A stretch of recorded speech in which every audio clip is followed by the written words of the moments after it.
What's going on, guys? Got another knife review here for you.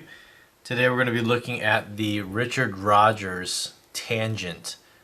Richard Rogers was a maker that I had no idea about.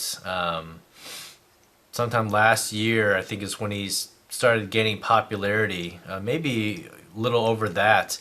Um, but I think Richard Rogers. He was more well known for his work in the slip joints department, and making some very ornate knives. So really great work. And then he started getting into some of the locking folders, and he had one which was called the arc folder. I think it was a smaller design folder, a liner lock, very thin.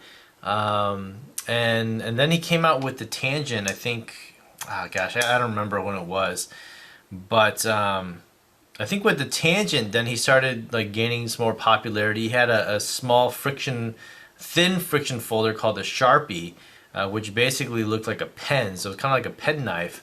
But despite the fact that it was a pen knife, it had a 4-inch blade, really thin 4-inch blade in there, with high quality materials. And the thing that stuck out about Richard Rogers was that the quality of his fit and finish in his knives was quite honestly second to none. His knives are so seamless, and I'm really excited because I have my friend's 4F coming in, should be actually tomorrow, and I'll be so excited to do a review on that knife. And when I got this tangent, I was blown away. Like, I was completely blown away by this knife's detail.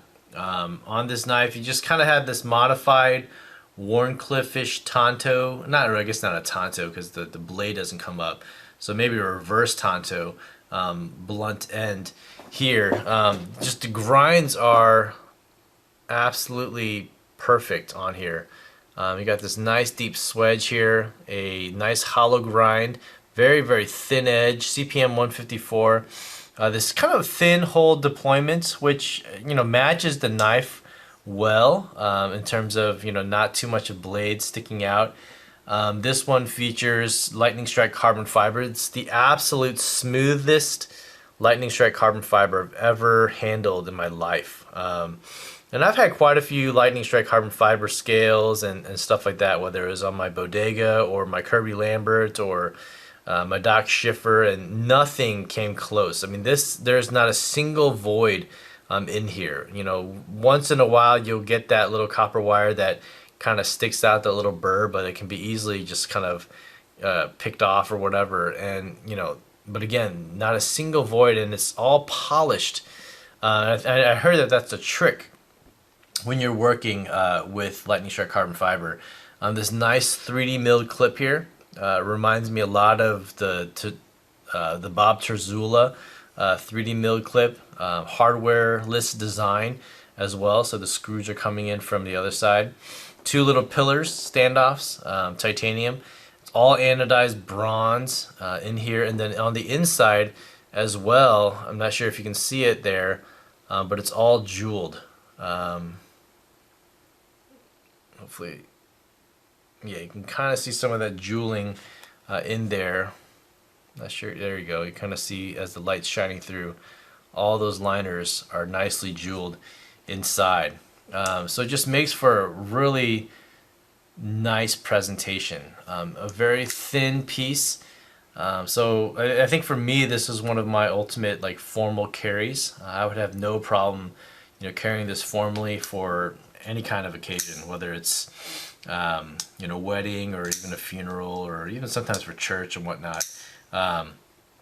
So again, incredibly smooth knife. You can see me as I'm like flicking it out here, for the most part. Normally I deploy it pretty slow, but great cutting edge, just 3 3/8 inch blade, extremely sharp, directly from Richard.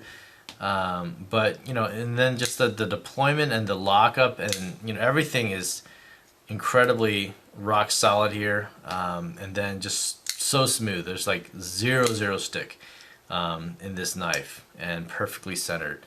So, I mean, I was just blown away by Richard's work, and like I said, I can't wait to see or handle the 4F. I think I'm going to be blown away by that.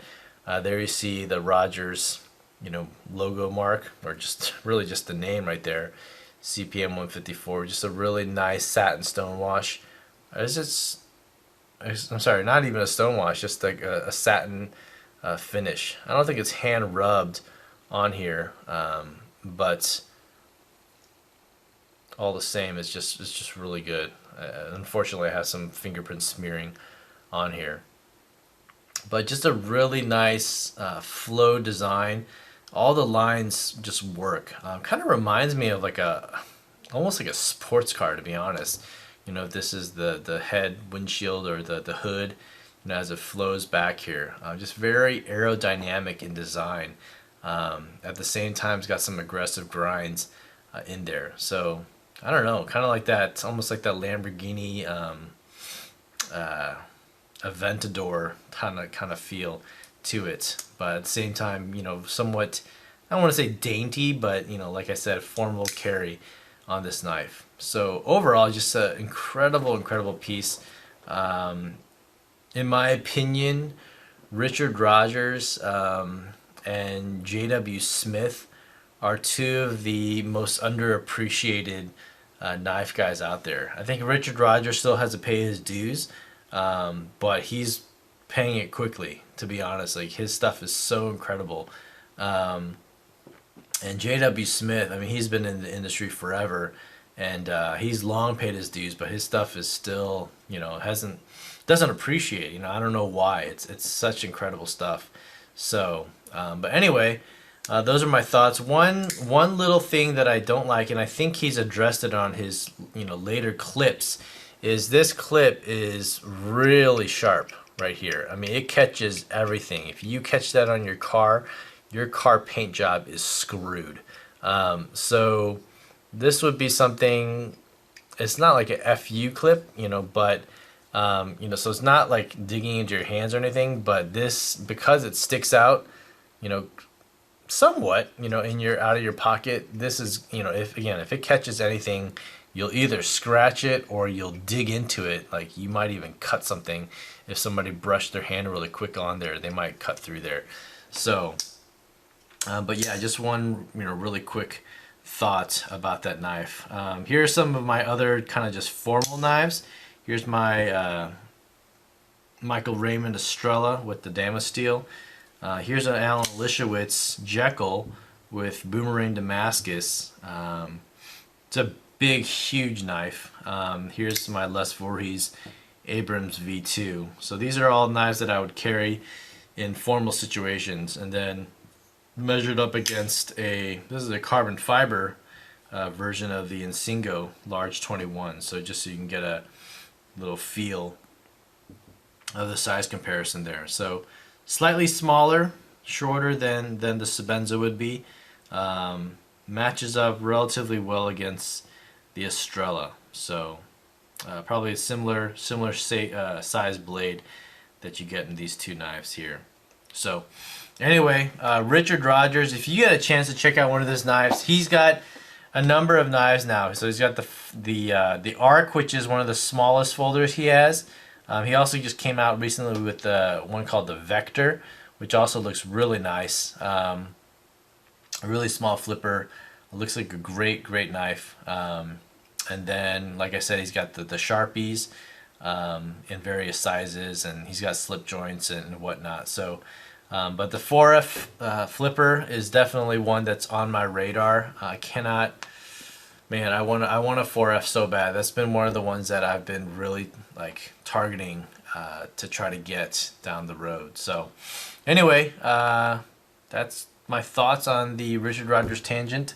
Let me know what you guys think in the comments down below. And as always, thanks for watching, and I'll see you guys on the next video. Take care. Bye.